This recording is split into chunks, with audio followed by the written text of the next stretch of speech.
So guys welcome back to LT vlogs. एक बार फिर से काफ़ी टाइम से हम थे under the radar because genuinely कोई अपडेट नहीं आई थी as such from the government for either student visas और टीआर और पीआर, कुछ ना ऐसा चेंज नहीं आया। But again this video is again going to be very important because अगर आप ऑस्ट्रेलिया आने का प्लान कर रहे हो you might want to reconsider, क्योंकि काफ़ी सारे चेंजेस रिसेंटली आए हैं और आने वाले हैं जिससे आपकी जो लाइफ है ऑस्ट्रेलिया में that is not going to be super smooth. अब इसमें स्टूडेंट्स का सबसे पहला नंबर आता है बिकॉज स्टूडेंट्स का देखो 90% of us are target is to get a PR in Australia. तो पीआर पाथवेज मुश्किल होने वाले हैं, that's going to be our primary focus. The second focus is going to be कि भाई ऑस्ट्रेलिया में इलेक्शंस आ रहे हैं एंड ऑस्ट्रेलिया में जो दो मेन पॉलिटिकल पार्टीज हैं उनकी आइडियोलॉजीज टोटली ऑपोजिट हैं, they are absolutely polar opposites. So how that will affect all the policies related to international students and specially migration, जिसका इशू बहुत सालों से चल रहा है, it's been the third year running now, जिसमें government try कर रही है इमिग्रेशन को कम करने की, तो उस पर हम फोकस करेंगे। But in short in this video में 6 पॉइंट ऐसे कवर करने वाला हूँ जिसके बेस पे आपका डिसीजन इफेक्ट हो सकता है। सो आई थिंक अगर आप श्योर शॉट ऑस्ट्रेलिया में आने के लिए पढ़ने के लिए, सेटल होने के लिए, दैट्स राइट, मैं आपको डिसअपॉइंट नहीं करूँगा, ना ही मैं आपको डिमोटिवेट करूँगा। बट ये पॉइंट्स माइंड में जरूर रखना, क्योंकि कई लोग आ जाते हैं कुछ सोच के एंड अल्टीमेटली ना निकलता कुछ और है एंड देन अल्टीमेटली आपका पैसा भी वेस्ट होता है, टाइम भी वेस्ट होता है। एंड ऑफ कोर्स अगर पीआर आपका मोटिव है तो definitely you should be watching this video. तो हम 6 पॉइंट डिस्कस करने वाले हैं। द फर्स्ट चेंज जो आने वाला ऑस्ट्रेलिया की पॉलिसी में that is the change in education policies. Recently तो नहीं, 6-8 महीने पहले बात चली थी कि पहली बात तो इंटरनेशनल स्टूडेंट्स को थोड़ी देर के लिए बैन कर देना चाहिए, उन पर कैप लगा देनी चाहिए। ये चीज़ ना डिले हो गई थी।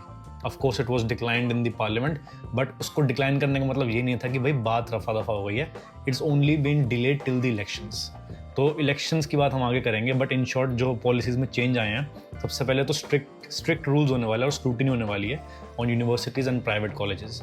ये जो मैंने जैसा वीडियो के स्टार्टिंग में बताया था, the government is trying to identify कि कौन बंदा जेन्युइनली पढ़ना आना चाहता है एंड कौन बंदा सिर्फ पीआर का पाथवे ढूंढ रहा है। तो भाई जो भी आप डॉक्यूमेंट सबमिट करते हो, एसओपी सबमिट करते हो, जीएसटी सबमिट करते हो, गवर्नमेंट देखो बेवकूफ़ तो है नहीं, गवर्नमेंट है स्मार्ट, हमसे ज़्यादा स्मार्ट है। तो वो स्क्रूटिनी उसी बेसिस पे करने वाली है जिससे उनको शुरू में ही पता लग जाए कि ये बंदा जेन्युइनली सिर्फ पढ़ने आना चाहता है या इसका अल्टीमेट गोल पीआर है।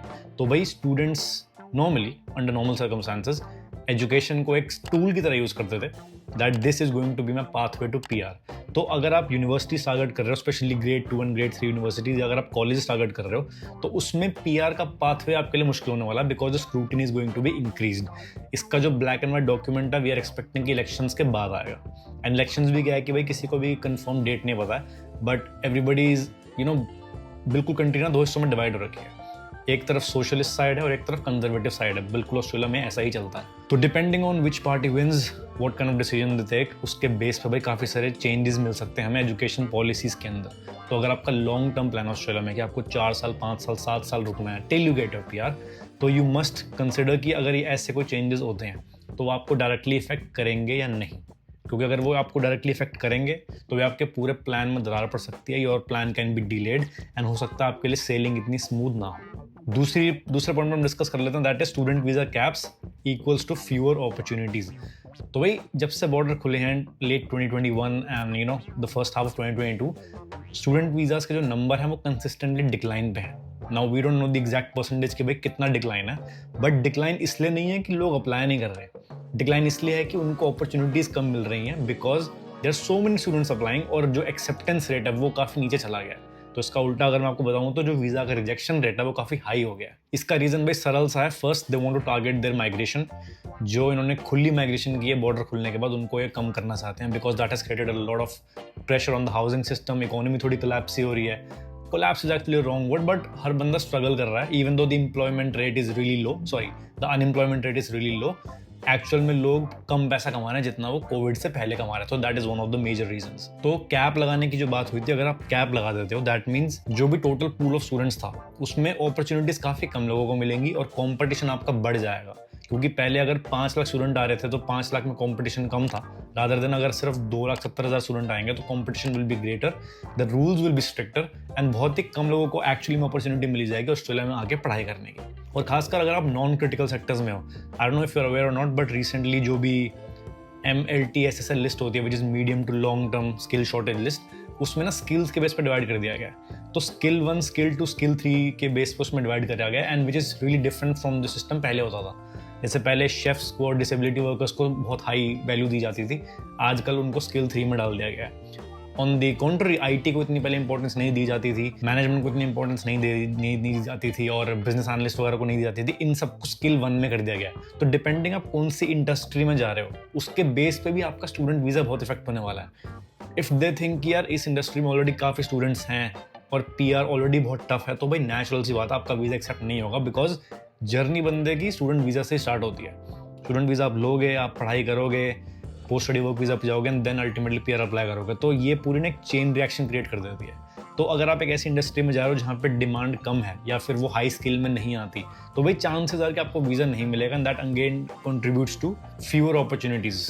थर्ड पॉइंट की तरफ चलते हैं। Third point is related to the post study work rights and PR pathway which is going to be tougher. तो भाई सरल भाषा में बताऊँ तो 1 जुलाई 2024 की बात है जब उन्होंने गवर्नमेंट ने अनाउंस किया था कि जो टीआर की ड्यूरेशन है वो काफ़ी कम कर दी जाएगी, एंड कई केसेस में तो आप टीआर एक्सटेंड भी नहीं करा पाओगे। अभी भी करते हैं लोग, and it can be done अगर आप रीजनल एरियाज से हो, कैटेगरी 2 और 3 और बिलो।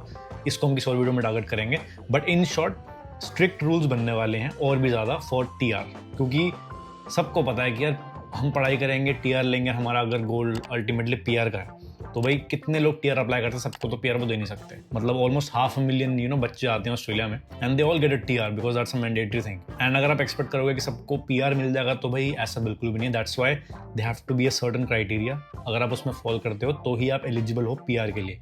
तो ये रूल्स पहले ही टफ थे, लाइक जब मैं आया भी नहीं था उस टाइम पे भी टफ थे, एंड अब धीरे धीरे इनको और टफ कर दिया गया। तो again adding on from the previous point, अगर आपकी स्किल लेवल 1 में नहीं आता एज पर द लिस्ट, या फिर आपको ऐसी इंडस्ट्री में जा रहे हो जहाँ पे स्किल लेवल रिक्वायरमेंट नहीं है, तो भाई आपके लिए पीआर लेना काफ़ी मुश्किल हो जाएगा। बिकॉज 2 ही चीज़ें आपके पास, या तो वो इंडस्ट्री में शॉर्टेज हो, या आपकी स्किल लेवल इतना ज़्यादा हाई हो कि कोई आपको डिनाई नहीं कर सकता। There is only basically 2 things that you can focus on. And जो भी आप पीआर के पाथवे अप्लाई करते हो, आइदर 189 और 190, सब में you have to be accumulating a certain number of points just to be eligible for that. तो देखो 65 पॉइंट्स होता है वैसे तो मोस्टली, बट आजकल भाई 90 और 95 पॉइंट्स पे भी बंदे 2-2, 3-3 साल वेट कर रहे हैं नॉमिनेशन के लिए, एंड उनको कोई भी रिस्पॉन्स नहीं आ रहा। तो दिस इज डायरेक्ट इंडिकेशन कि गवर्नमेंट जो अपना वर्कफोर्स होता है that is they are cutting it short, and उसके बेस पे कंपटीशन ज़्यादा है, क्योंकि भाई हर बंदा अप्लाई कर रहा है और हर बंदे को पीआर नहीं दे सकते। तो again my advice would be कि अगर आप किसी नॉन क्रिटिकल सेक्टर में आ रहे हो या फिर आपकी स्किल लेवल हाई नहीं है, तो unfortunately PR might not be easy for you. हो सकता है आपको एक्स्ट्रा मेहनत करनी पड़े, कुछ एक्स्ट्रा एग्जाम्स वगैरह देने पड़े, I am not really sure about it, but focus करो कि आप क्रिटिकल सेक्टर में आओ, या भाई आपके अंदर एज अ पर्सन स्किल इतनी ज़्यादा हो कि भाई गवर्नमेंट आपको ना डिनाई कर ही ना पाए। अगर आपके 100 पॉइंट बन रहे हैं तो भाई कोई नहीं रोक सकता आपको पीआर लेने के लिए, right. And on the other hand, अगर आपके सिर्फ 80 पॉइंट्स बन रहे हैं, 85 पॉइंट्स बन रहे हैं, तो भाई आपको सालों साल कभी रिप्लाई ही नहीं आएगा। चौथे पॉइंट की बात करते हैं, which is the upcoming elections and political uncertainty. तो जैसा मैंने बताया था, ऑस्ट्रेलिया में 2 मेजर पार्टीज होती हैं। एक की आइडियोलॉजी काफ़ी ज़्यादा सोशलिस्ट की तरफ है और एक की आइडियोलॉजी बहुत ही ज़्यादा कंजर्वेटिव है। तो इन 2 पार्टीज़ में कुछ भी अग्रीमेंट नहीं होता, like they don't agree on even a single thing. अगर उनको नॉर्थ जाना है तो दूसरे को साउथ जाना है, अगर इनको पानी पीना है तो उनको खाना खाना है, ठीक है, ऐसा सिस्टम है। तो डिपेंडिंग इलेक्शन कौन जीतेगा उसके बेस पे जो 2 इश्यूज हैं, इमिग्रेशन एंड इंटरनेशनल स्टूडेंट्स, उस पर भाई बहुत मेजर इफेक्ट आने वाला है। ये मैं आपको बता रहा हूँ, दिस इज नॉट समथिंग कि जो आपको पता होना चाहिए, लाइक मुझे भी नहीं पता था, अनलेस आप लोगों से बात करते हो, गॉसिप करते हो, and you get to know what the people are thinking. तो भाई जिनकी आइडियोलॉजी एक्स की तरफ है उनका एक पर्सपेक्टिव है, और जिसकी आइडियोलॉजी वाई की तरफ है उनका एक पर्सपेक्टिव है। तो आज की डेट में 50-50 चांस है कि आपके अगेंस्ट भी हो सकती है कुछ चीज़ें, आपके फेवर में भी हो सकती है कुछ। तो जो करंट पार्टी अभी है ऑस्ट्रेलिया में, अगर यही इलेक्शन जीत जाती है, ये लोग थोड़े सोशलिस्ट किस्म के बंदे हैं, दे एक्चुअली प्रमोट इमिग्रेशन, ठीक है, ये चाहते हैं कि बाहर से लोग हमारी कंट्री में आए, हमारी कंट्री में काम करें, and if they are contributing to the economy, तो भाई पीआर लो तुम, ठीक है। दूसरी साइड अगर हम कोलिशन पार्टी की बात करें, उनकी आइडियोलॉजी में बिल्कुल ऐसा बोलना नहीं चाहिए, but they are kind of rednecks, white supremacy वाली उनमें ना एक रेस की वाइब होती है। तो they naturally they are against the immigration. वो चाहते हैं कि जो भी हमारे रिसोर्सेज हैं, including education and everything, housing वगैरह कुछ भी ले लो, वो हमारे ऑस्ट्रेलियंस को सबसे पहले केटर होना चाहिए, बाकी दुनिया, समझ गए ना। तो इसके बेस पे काफ़ी चीज़ें शिफ्ट हो सकती हैं, एंड अब इलेक्शन की डेट भी नहीं आई है, ठीक है। और भाई इलेक्शन जीतने के बाद पॉलिसी चेंज करने में 2 दिन लगते हैं, 1 दिन लगता है, आपने डोनाल्ड ट्रंप को देखा ही होगा। तो depending on this there is a huge amount of uncertainty, सिर्फ एजुकेशन सेक्टर में नहीं, ऑलमोस्ट हर सेक्टर में, क्योंकि ये जीतेगा तो कुछ हो जाएगा, वो जीतेगा तो कुछ हो जाएगा। तो दैट्स वाई जितने भी लोग मुझसे क्वेश्चन पूछते हैं कि भाई पीआर ईजी हो जाएगा या मुश्किल हो जाएगा, टीआर एक्सटेंड करा सकते हैं या नहीं करा सकते, ये कोर्स फेवरेबल है या नहीं है, तो मैं आज की डेट में आपको जो मर्जी बोल दूं, 3 महीने बाद वो हो सकता है that will be absolutely useless, क्योंकि वो पार्टी इन चार्ज होगी ही नहीं. That's why make sure you watch out कि ऑस्ट्रेलिया के इलेक्शंस में क्या होता है, which party is actually trying to win, कौन जीतती है, and do they actually enforce some certain and stricter rules and regulations. Fifth point जो है भाई, rising cost of living in housing crisis. ये तो भाई देखो बात चलती आ रही है 2022, काफ़ी चीज़ों के प्राइस ऊपर गए हैं. हाउसेस का क्राइसिस भाई आई थिंक अब थोड़ा काइंड ऑफ प्लेटो करने लगा है, बट स्टिल भाई आज की डेट में भी अगर आप घर ढूंढ रहे हो एज अ सिंगल पर्सन या फैमिली के साथ, अपने फ्रेंड्स के साथ, इट इज़ वेरी चैलेंजिंग. कम से कम 3 से 4 इंस्पेक्शन आप बुक करोगे, हो सकता है आधे में तो आपको रिप्लाई ही ना आए. किस्मत अच्छी होगी तो they will reply you after may be a month saying कि सॉरी हम आपका रिजेक्ट करने वाले हैं बिकॉज हमें कोई बेटर एप्लीकेंट मिल गया. तो घर ढूंढना भाई बहुत बड़ा चैलेंज है, हर चीज़ महंगी होती जा रही है. तो अगर आपको स्टैट्स की बात करनी है तो देखो ऑस्ट्रेलिया में average monthly income is around about 3000 to 3500 AUD. ये मैं एवरेज मान रहे हैं, हो सकता है इससे कम भी कमा रहा हो बंदा, हो सकता है मिलियंस में भी कमा रहा हो. तो इस एवरेज सैलरी को अगर हम लें तो जो आज के खर्चे हैं वो जब से मैं आया हूँ, इट्स ओनली बिन 5 years, तब से भाई काफ़ी चीज़ों के price have gone 2x. Milk ले लो, बेसिक ग्रोसरी ले लो, फ्यूल ले लो, इट्स गॉन 2x. मैंने बताया था कोई एक टाइम था जब हमें अंडर $1 का पेट्रोल मिलता था, आज वो $2 से ऊपर का. तो आपकी इनकम इतनी नहीं बढ़ रही बट आपके खर्चे बढ़ रहे हैं, and you know it's accelerating at high pace. तो नेचुरली अगेन जो मैंने आइडियोलॉजी की बात की थी, the government needs to have enough resources to cater their own population first. अब इसमें भी इनको कुछ गलत बोल भी नहीं सकता, बिकॉज नेचुरली यार किसी भी कंट्री में जाओगे वो प्रेफर करेंगे कि हमारे सिटीजन्स को पहली प्रेफरेंस मिले, वहाँ के बॉर्न एंड ब्रॉट अप लोगों को, विच इज़ टोटली अंडरस्टैंडेबल. तो इसकी वजह से जो स्टूडेंट्स आते हैं या जो भी माइग्रेंट्स आते हैं, they cause an extra pressure on the housing system, they cause an extra pressure on the economy. तो अगेन ये सारे पॉइंट्स लिंक्ड किससे हैं? इलेक्शन से.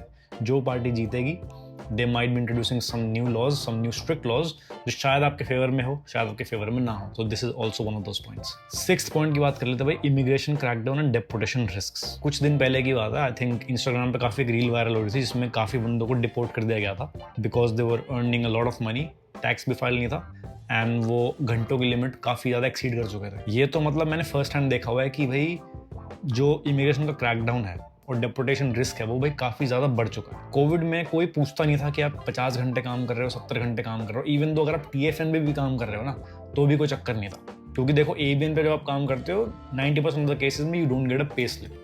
तो यहाँ तो पे स्लिप का क्वेश्चन ही नहीं है. यहाँ पे आप सीधा, अगर गवर्नमेंट चाहे, वैसे चाहती नहीं है बट अगर गवर्नमेंट चाहे तो सीधा आपके ATO रिकॉर्ड पे जा सकती है and they can see how much have you been earning down to the last cent. कितना आपने टैक्स फाइल किया है, कितना ऑफ्टन आपने टैक्स फाइल किया है, GST पे किया है नहीं किया है, इनकम टैक्स दिया है कि नहीं दिया है. कहीं पे भी कोई भी उनको अगर लूप मिला या कोई भी उनको रीजन मिला तो भाई आप मौके पे डिपोर्ट हो जाओगे. एंड ये रिसेंटली काफ़ी फेमस हुआ भी, क्योंकि देखो जब कोई बंदा डिपोर्ट होता है ऑब्वियसली ही और she might not be comfortable sharing किया मेरे को डिपोर्ट कर दिया गया. तो जो एक्चुअल केसेस हैं वो काफ़ी ज़्यादा होते हैं बट न्यूज़ में हाईलाइट बहुत कम होते हैं. अगर 10 बंदे डिपोर्ट हुए हैं तो मे बी उसमें से 1 या 2 होगा जो खुल के अपनी फीलिंग्स एक्सप्रेस करेगा, बिकॉज एक शेम फैक्टर भी होता है कि आपने गलती भी की. And kind of not, it's kind of like a crime as well, क्योंकि अगर आपके वीज़ा पे 6 कंडीशंस हैं तो वो आपको 6 की 6 मेंटेन करनी है. अगर आपने 5 भी मेंटेन किया तो that's not enough. Although 6 conditions have to be met at all times जब तक आप उस वीज़ा पे हो. तो दैट्स व्हाई आई थिंक पहले काफ़ी लूज चेकिंग होती थी, nobody was giving a lot of about it. But अब जब से इन्होंने चेकिंग स्ट्रिक्ट की है तो भाई जैसे अगर आपने ज़्यादा घंटे काम किया तो you risk deputation. Over 10,000 student visas have been cancelled in recent months and more enforcement is expected from 2025. ये मैं नहीं कह रहा, this is an actual government source कि पिछले 1 साल में, 1 साल भी इसमें तो रिसेंट मंथ्स लिखा हुआ है, in recent months more than 10,000 student visas have been cancelled. तो कैंसल का मतलब ये है कि उनको ग्रांट कर दिया गया था, they were on the shore and उसके बाद कैंसिल किए गए. अब देखो 10,000 अगर ऑफिशियल नंबर है और हमें न्यूज़ में कितना सुनने में आता है, मे बी 1 or 2, क्योंकि कोई ढंग से एक्सप्रेस करता नहीं, but the actual risk is a lot higher जो कुछ साल पहले होता था. तो अगर आप मेरी बात मानो तो भाई अगर आप स्टूडेंट वीज़ा पे हो, पहली बात अगर आपको स्टूडेंट वीज़ा मिल गया है, अपने आप को थैंकफुल समझो, भगवान का शुक्रिया अदा करो, और जो आपकी लिमिटेशंस हैं, जो आपको स्पेक्ट्रम दिया गया है उसके अंदर ही रह के लीगल वे में काम करो, क्योंकि आजकल एक गलती पे भी आपको डिपोर्ट कर सकते हैं. मतलब उसमें आप कुछ क्वेश्चन नहीं कर पाओगे कि मुझे क्यों डिपोर्ट कर रहे हो. अगर आपको सिचुएशन ऐसी राइज हो जाती है तो you can't cross question them कि मैंने क्या किया, क्यों किया, आपको सीधा डिपोर्ट किया जाएगा and you won't be able to say. Final thought अगर आप मुझसे पूछो, शुड यू स्टिल कम, मेरी पर्सनल ओपिनियन है ये, ठीक है, you may agree with it और you may not agree with it. मैं अगर अपने टाइम से कंपेयर करूँ तो भाई situation is a lot stricter. मतलब पहले जो आपको अपना वैल्यू फॉर मनी मिलता था ना, कि अगर मैं 60,000 खर्च करके आ रहा हूँ मैं कितना उसको वसूल सकता हूँ, वो पहले बहुत ज़्यादा हाई थी. बट आजकल I think it's not actually worth it. And ये मैं सिर्फ फाइनेंस के पॉइंट ऑफ व्यू से नहीं कह रहा, ये मैं एक लॉन्ग टर्म प्लान से कह रहा हूँ। अगर आप एक स्टूडेंट हो जो सब कॉन्टिनेंट से आ रहे हो या फिर कोई थर्ड वर्ल्ड कंट्री से आ रहे हो, you come to a better country ताकि आपको एजुकेशन अच्छी मिल सके, आपकी कैरेक्टर डेवलपमेंट हो सके, आप एक नया एक्सपीरियंस ले सको, ठीक है। And 90% of the cases you want to be a citizen of that country by hook or by crook. तो आज के लिए अगर आप देखो कितने सारे चैलेंजेस हैं पीआर को लेके, स्टूडेंट को लेके, टीआर को लेके, तो बेसिकली आपकी पूरी जर्नी में चैलेंजेस ही चैलेंजेस हैं। स्टूडेंट वीज़ा लेना एक अलग चैलेंज है, उसके कंडीशंस मीट करने का अलग चैलेंज है, लीगली वे में काम करना और पैसे कमाना at the same time and paying your fees is another challenge, TR मिलना इज अनदर चैलेंज, ठीक है। टीआर को एक्सटेंड कराना is a very hard challenge, PR apply करना is a very hard challenge, PR का नॉमिनेशन आना तो भाई आपको 2-3 साल वेट करना पड़ता है। तो माई ओनली ओपिनियन इज कि ऑस्ट्रेलिया आना इज नॉट 100% वर्थ इट अगर आप पीआर चाह रहे हो। अगर आपको एजुकेशन चाहिए, it's a world class place, अगर आपको क्वालिटी ऑफ लाइफ चाहिए, it's a world class place, but if your thought process is कि मेरे को सिर्फ पीआर लेना है, तो this might not be the right time for you. क्योंकि होप्स भाई हर बंदे में होती है, होप्स कभी जाने नहीं चाहिए, but you have to be a bit realistic about the scenario currently in Australia. और ये आपको तभी पता लगती है जब आप एक्चुअली में ऑन शोर पर रह रहे होते हो। तो again I hope this video makes sense to you, ठीक है, क्योंकि कुछ पॉइंट्स ऐसे हैं जो ना आई डोंट थिंक कोई आपको खुल के बताएगा। And again, if you need more information, make sure you comment it down. Comment with any questions that you would have, any opinions that you would have.